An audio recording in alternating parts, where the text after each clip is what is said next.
Capítulo 6, Ley 1.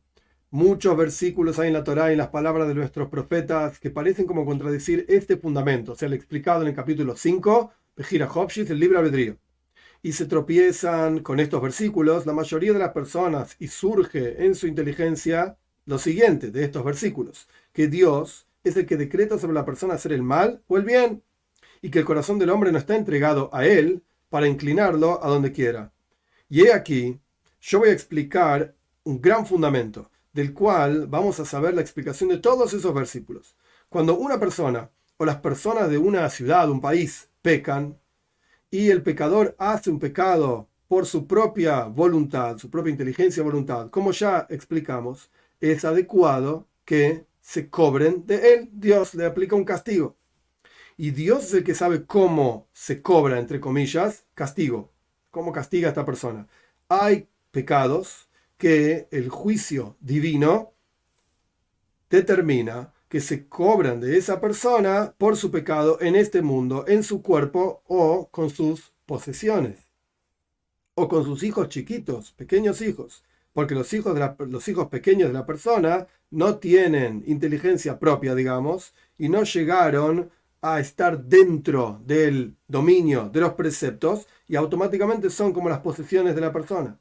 Y está escrito que un hombre por sus pecados muere, es decir, hasta que se haga hombre. Si tiene menos de 13 años, no es un hombre, entonces muere por los pecados de su padre o sus padres. Y hay pecados que el juicio determina que se cobran de la persona en el mundo por venir. Y el que transgrede no le pasa ningún daño en este mundo. Y hay pecados que se cobran en este mundo y en el mundo por venir. 2. ¿En qué caso decimos esto? Es decir, que se cobra a Dios los pecados de la persona cuando la persona no hizo teshuvá, no se arrepintió. Pero si la persona hizo teshuvá, se arrepintió, retornó, la teshuvá, el arrepentimiento es como un escudo frente a los castigos. Y así como la persona que peca por su propia voluntad y su propia inteligencia, de la misma manera la persona que hace teshuvá, retorna, lo hace por su propia voluntad. 3. Y puede ocurrir que una persona peque un gran pecado o muchos pecados hasta que el juicio determine frente al juez de la verdad, el juez fiel, que el castigo de este personaje por sus pecados que hizo con su propia voluntad, ¿cuál es el castigo? Que evitan de él que haga teshuvá, que haga retorno, que se arrepienta. Y no le permiten y no le dan permiso para retornar de su maldad. ¿Para qué? Para que se muera y se pierda con sus pecados que hizo. Y esto es lo que dice Dios a través del profeta Ishayahu.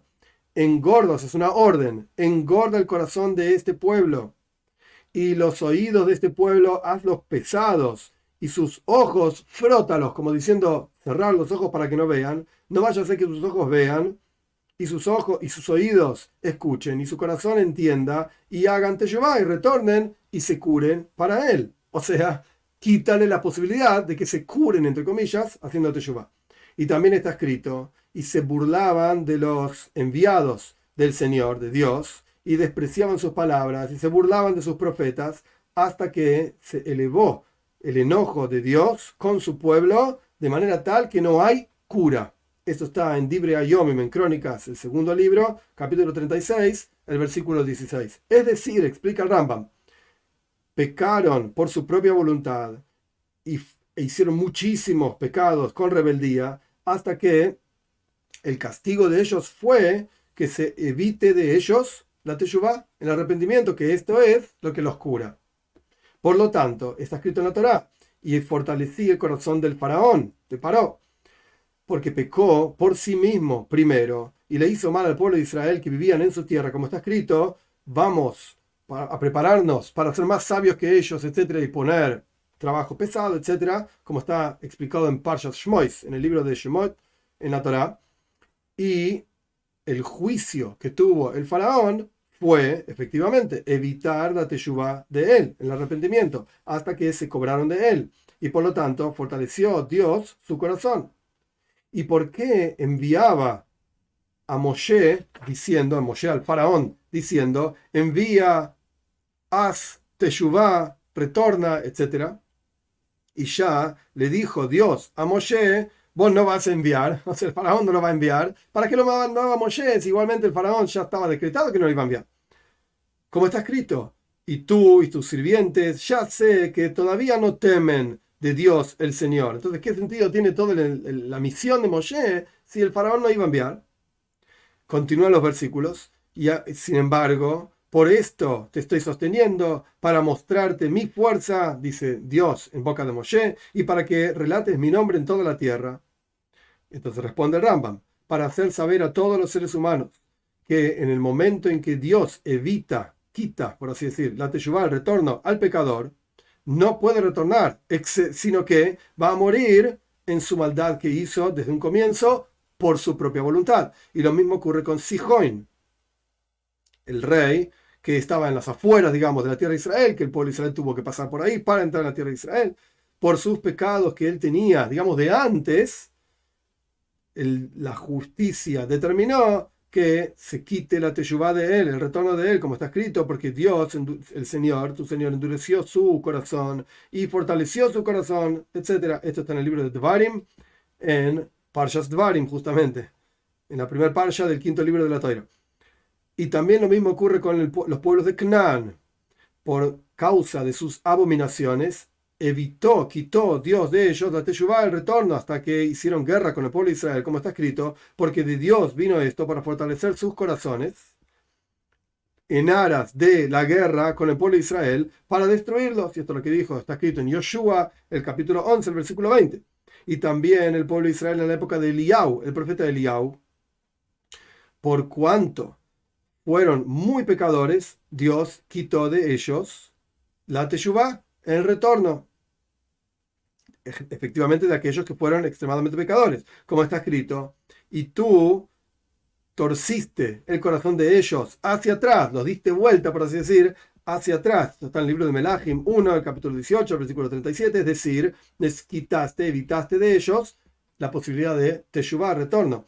Surge entonces que Dios no decretó sobre Faraón que haga mal con el pueblo de Israel, y tampoco decretó sobre Sihón pecar en su tierra, y tampoco sobre los Knaanim para ser abominables, o sea, con idolatría, etcétera, etcétera, y tampoco decretó sobre el pueblo de Israel que hagan idolatría, sino que todos pecaron por su propia motivación, y todos fueron culpables, y el castigo fue que Dios evitó la teshuvá, el retorno de ellos. 4.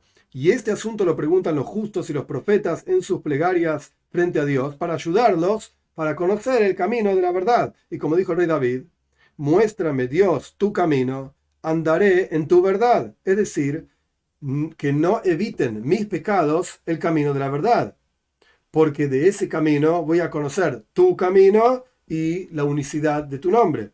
Y es también aquello que está escrito, y un espíritu de dadivosidad me sostendrá, es decir, que resida sobre mí tu espíritu, de manera tal de hacer tu voluntad, y que no generen mis pecados, que me quites la posibilidad de hacer retorno, sino que esté mi dominio en mis manos, hasta que yo pueda retornar y entender y conocer el camino de la verdad.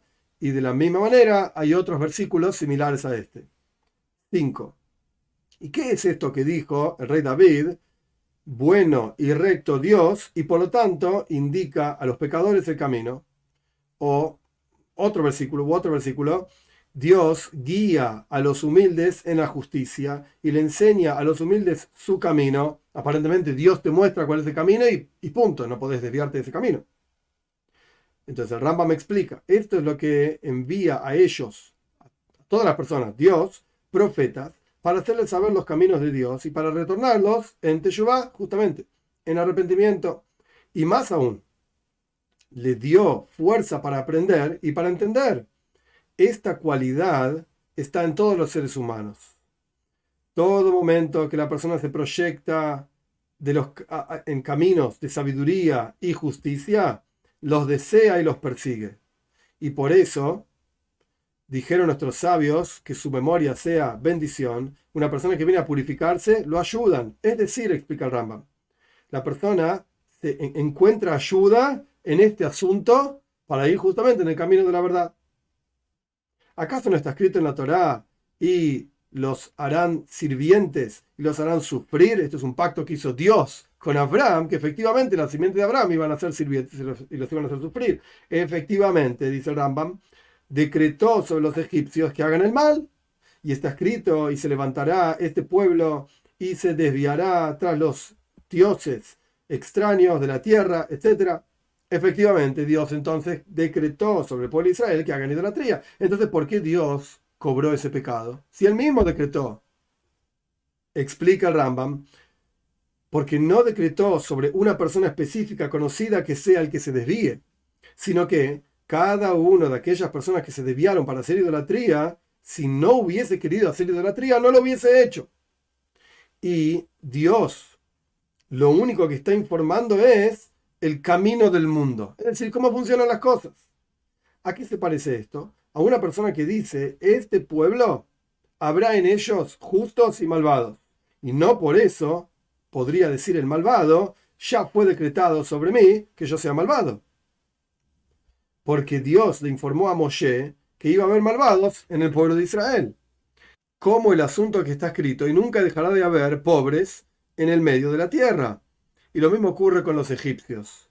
Cada uno de ellos, de aquellos egipcios que hicieron el mal al pueblo de Israel, si no quería hacerles el mal, tenía el dominio en sus manos. Porque Dios no decreta sobre una persona específica conocida, sino que nos informó que al fin y al cabo la descendencia de Abraham, nuestro patriarca, en el futuro iban a ser sirvientes en una tierra que no iba a ser de ellos. Y ya dijimos que no hay capacidad en el ser humano para entender cómo sabe Dios estas cosas que van a ocurrir en el futuro.